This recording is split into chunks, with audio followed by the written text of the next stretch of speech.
आज के हमारे स्टोरी का ऑथर हमें बताना चाह रहा है कि देखो, घोड़ा चोरी करना यार चोरी नहीं होता, वो तो एडवेंचर का पार्ट है। ये कहानी है क्लास 11 इंग्लिश का the summer of a beautiful white horse.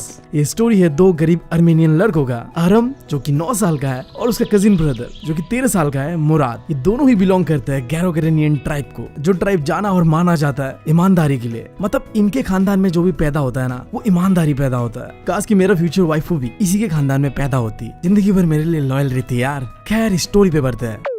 तो हमारी स्टोरी का शुरुआत होता है सुबह के 4 बजे से। गर्मी का मौसम होता है और सनराइज बस होने ही वाला होता है। अरम बिंदास अपने बिस्तर में सोते सोते नींद ले रहा होता है और तभी उसके विंडो पे खटखटाने का आवाज आता है। वो जागता है, अपने आंखों को रब करता है एंड देन विंडो के पास जाके देखता है उसका कजिन मुराद एक सफेद घोड़े में बैठे हुए विंडो के सामने खड़ा है। अब ये देखकर अरम को लग रहा होता है कि वो सपना देख रहा है। वो अपने आंखों को घिसने लगता है कि वो देख क्या रहा है। तभी मुराद कहता है कि तुम सपना नहीं देख रहे मेरे भाई, ये सही में एक घोड़ा ही है और अगर तुम इसका राइड करना चाहते हो तो भाई कूदो यार, खिड़की से आके घोड़े में बैठो। अब इसके बाद अरम मुराद के बारे में बताता है कि हमारा पूरा फैमिली मानता है कि ये लड़का जो है ना, ये एकदम क्रेजी पागल सा बंदा है। बट ये बात अरम नहीं मानता था। अब मानेगा भी कैसे? दो पागल लोगों को एक दूसरे के बात पे बहुत सेंस आ रहा होता है और बचपन में ये चीज बहुत ज्यादा ही होता है। अरम कहता है कि मेरा भाई क्रेजी नहीं है, वो तो बस जिंदगी को दिल से जीता है। बट ये जो चीज उसने करा था ना आज, वो अरम की इमेजिनेशन से भी बाहर का था। एक सफेद घोड़े में बैठे हुए मुराद कैसे आ सकता है? क्योंकि देखो, दो चीज तो क्लियर था। हाँ, अरम को घोड़े से बहुत प्यार था। वो चाहता था कि किसी दिन वो घोड़े की सवारी करे। बट उसे ये चीज भी अच्छी तरीके से पता था कि उसका फैमिली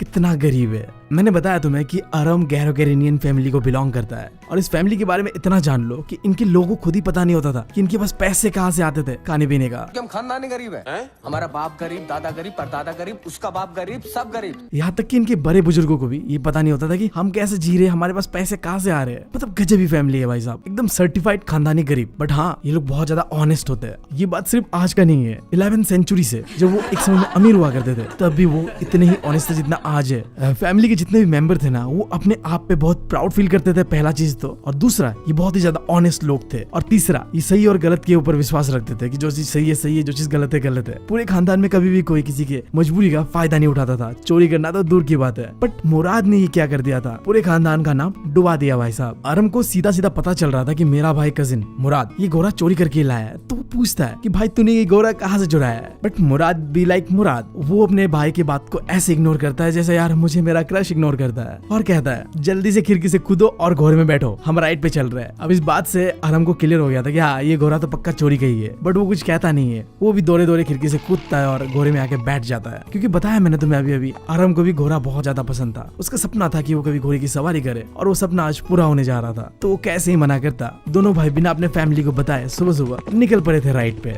उनका घर ना गाँव के कोने पे वॉलनट एवेन्यू फील्ड के पास में था। तो वो अपना राइड का शुरुआत वॉलनट एवेन्यू के फील्ड से करते हैं एंड विद इन 5 मिनट वो जाके पहुंचते ऑलिव एवेन्यू के पास। दोनों भाई फुल राइड का मजा ले रहे होते हैं। हवा से बातें करते हुए घोड़ा उन दोनों को फुल राइड के मजे दे रहा होता है। फिर मुराद इतना एक्साइटेड हो जाता है कि वो तो गाना ही गाने लगता है, गुनगुनाने लगता है।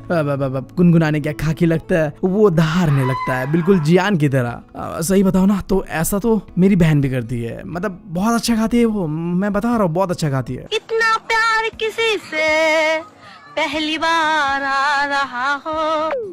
खैर, अब अरम हमें फिर से बताता है कि देखो, हम सब की फैमिली में ना एक बंदा ऐसा होता है जो सबसे क्रेजी होता है। मतलब पूरे खानदान के डीएनए में जो भी पागलपंती वाला ट्रेड होता है ना, वो सब मिक्स होके ना इस बंदे पे आया हुआ है। अब ऐसा ही एक बंदा है मुराद, जो कि पूरे खानदान का सबसे क्रेजीस्ट बंदा माना जाता है। अब मुराद से पहले ऐसा क्रेजीस्ट बंदा हुआ करता था हमारा अंकल खुशरो, ऐसा अरम कहता है। मतलब मुझे तो ऐसा लगता है अंकल खुशरो के सामने मुराद तो कुछ नहीं है।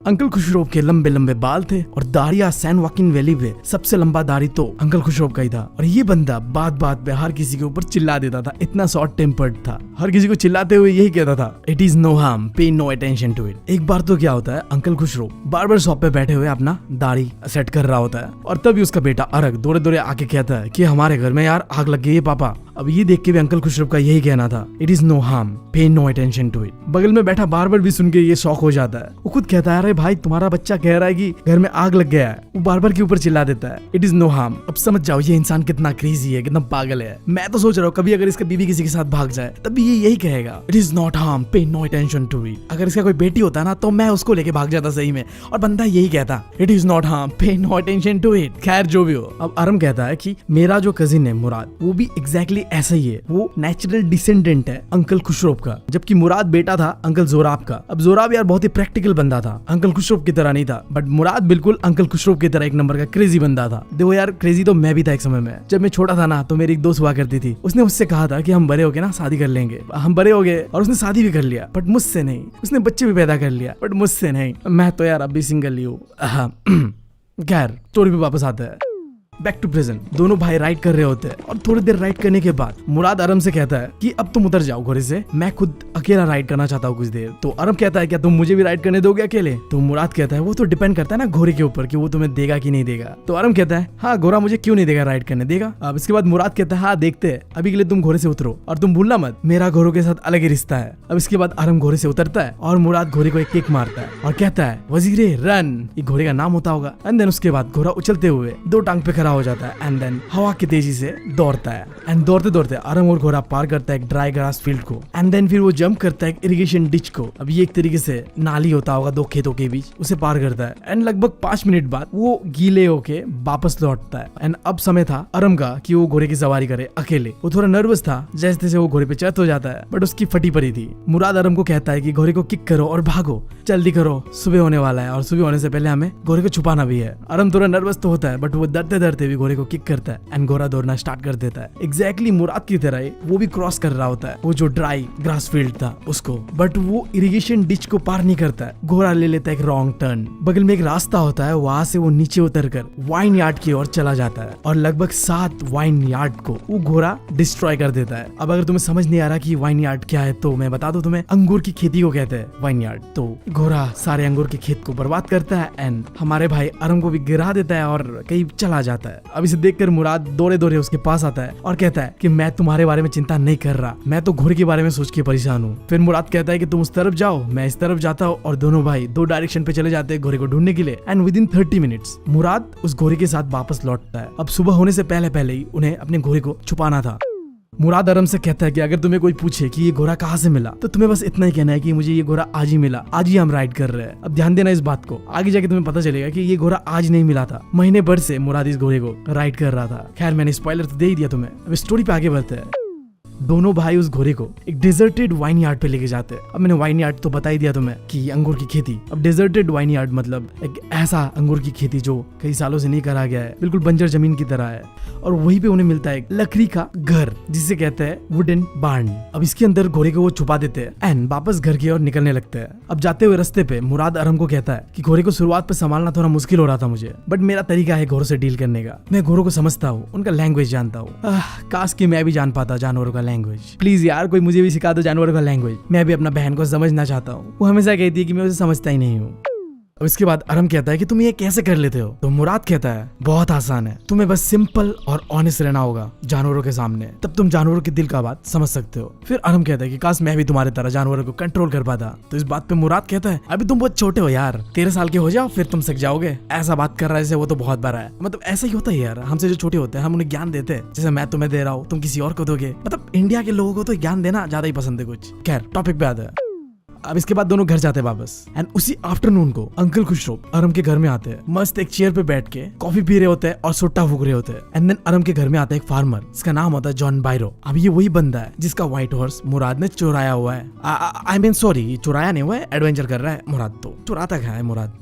खैर अरम की मम्मी जॉन बायरो को चाय ऑफर करती है, कॉफी ऑफर करती है एंड देन जॉन बायरो अपना दुखड़ा सुनाने लगता है कि उसका एक व्हाइट हॉर्स है, वो कई दिनों से लापता है, लगभग 1 महीने हो गए, अब तक मिल नहीं रहा है, अब क्या करे। बट देखो दुखड़ा किसी गलत आदमी के सामने सुना रहा है। बगल में बैठा होता है अंकल खुशरोब, और अंकल खुशरोब के सामने तुम कुछ भी बोलोगे उसका जवाब एक ही आना है, it's no harm, you lost horse, we all lost our homeland. जिसका मतलब था कि इसमें क्या दिक्कत है, तूने तो बस अपना घोड़ा खोया है, हमने तो अपना मदरलैंड को खो दिया है। अब फिर जॉन बायरो कहता है बट मेरे घोड़ा गाड़ी का जो कैरेज है उसका क्या, बिना घोड़े के तो बेकार है। तो फिर अंकल खुशरोब का वही कहना था, pay no attention to it. But भाई साहब हमारा जॉन बायरो तो अपने ही दुख पे खोया हुआ था। वो फिर अपना दुखड़ा सुनाता है कि मैं तो 10 माइल चल के आया हूँ आपके घर, मेरा तो घुटना भी दुखने लगा है। और हमेशा की तरह ही अंकल खुशरोब का वही कहना था, pay no attention to it. फिर अगेन जॉन बायरो कहता है, पर मैंने वो हॉर्स $60 पे खरीदा था। अब बार बार जॉन बायरो अपना दुखड़ा सुना रहा था अंकल खुशरो को, जिससे अंकल खुशरो को गुस्सा आ जाता है। वो कहता है मैं तुम्हारे पैसे पे थूकता हूँ, और गुस्से से उस रूम से चला जाता है। और ये सारी बातें एक कोने में बैठे अरम सुनता है और उसे समझ आता है कि ये सफेद घोड़ा जॉन बायरो का है और ये हरामी मुराद 1 महीने से हॉर्स राइडिंग के मजे ले रहा है। वो दौरे दौरे मुराद के घर पे जाता है। मुराद एक पिस्ट्री के नीचे एक बेबी रॉबिन बर्ड का पंखों को ठीक कर रहा होता है। अरम कहता है, पता है तुझे वो घोड़ा जॉन बायरो का है और तूने उस घोड़े को 1 महीने से छुपा के रखा हुआ है। ऐसा कोई करता है भला? पूरे खानदान का नाम डुबा दिया तूने। एक मिनट। अब तुम्हें लग रहा होगा कि अब अरम तो डांटेगा और कहेगा कि वापस कर दे घोड़ा, बट ऐसा होता नहीं है। हमारा अरम भी 1 नंबर का हरामी लौंडा है। अरम कहता है, चल यार अब तो क्या कर कि जब तक मैं हॉर्स राइडिंग सीख ना लूं ना तब तक घोड़ा वापस करना मत। फिर मुराद भी लाइक मुराद वो कहता है, हाँ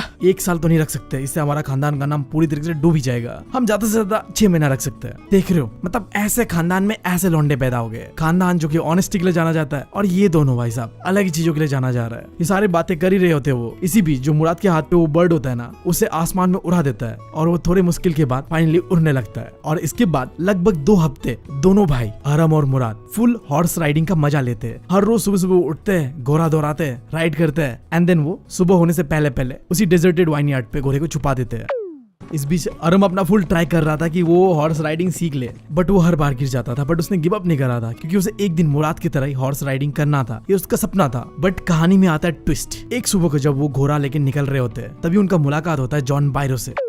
अब ये चीज तो क्लियर था, देख के जॉन बायरो पता कर लेगा कि ये मेरा घोड़ा है। फिर भी हमारा हरामी मुराद कहता है, तू कुछ मत कह अरम, मैं डील करता हूँ अंकल जॉन बायरो से, मुझे आता है कैसे डील करना होता है फार्मर से। तो जॉन बायरो पास आता है और कहता है, गुड मॉर्निंग मेरे फ्रेंड्स के सन, तुम्हारे घोड़े का नाम क्या है? तो मुराद कहता है, माई हार्ट। फिर जॉन बायरो कहता है, क्या बात है, एक ब्यूटीफुल घोड़े के लिए एक ब्यूटीफुल नाम। अब इसके बाद जॉन बायरो घोड़े का दांत देखने लगता है और वो देख के शौक रह जाता है। उसे अंदाजा होता है कि शायद ये वही घोड़ा है जो उसने खो दिया था। बट जॉन बायरो इस बात पे विश्वास नहीं कर पा रहा था कि गैरोग्रेनियन फैमिली का कोई बंदा चोरी करेगा। तो जॉन बायरो कहता है, मैं कसम खा के कहता हूँ, मैं कहता ये मेरा ही घोड़ा है। अगर मुझे पता नहीं होता कि तुम्हारे पेरेंट्स कौन है, बट मुझे पता है कि तुम्हारे पेरेंट्स कौन है और मुझे पता है कि उनके बच्चे कभी चोरी कर ही नहीं सकते। ये तो पक्का मेरे घोड़े का कोई जुड़वा होता होगा। और वो ये भी कहता है कि अगर कोई सस्पिशियस इंसान होता तो वो अपने आंखों पे भरोसा करता, बट उसने अपने दिल पे भरोसा करा था। और ये कह के जॉन बायरो चला तो जाता है, बट इनडायरेक्टली जॉन बायरो अरम और मुराद को ये जताना चाहता था कि तुमने जो ये करा है ना, ये बहुत ही गलत करा है, अपने खानदान का नाम डुबा रहे हो, इससे तुम्हें ऐसा नहीं करना चाहिए। और उन्हें समझ भी आता है ये चीज। तो अगली सुबह मुराद और अरम चुपके से जॉन बायरो के वाइन यार्ड पे जाता है उस घोड़े को वापस करने के लिए। उस वाइन यार्ड पे कई सारे कुत्ते थे, बट उनमें से एक भी कुत्ता भौंकता नहीं है। जब अरम डरने लगता है तो मुराद कहता है कि डरो मत, मैं डॉग्स के साथ भी डील कर सकता हूँ, मुझे पता है कि उन्हें कैसे कंट्रोल करना है। मतलब ये बंदा तो भाई साहब जानवरों का एक्सपर्ट है, हर किसी के दिल की बात पढ़ लेता है। काश मैं भी अपने क्रश के दिल की बात पढ़ लेता यार। मैं तो काला जादू के भरोसे बैठा हुआ था, बट वो भी सिखाने वाला नहीं है। आपको मुझे ऐसा कुछ सिखा दो यार, वरना मैं तो सिंगल ही रह जाऊंगा। खैर स्टोरी पे वापस आते हैं।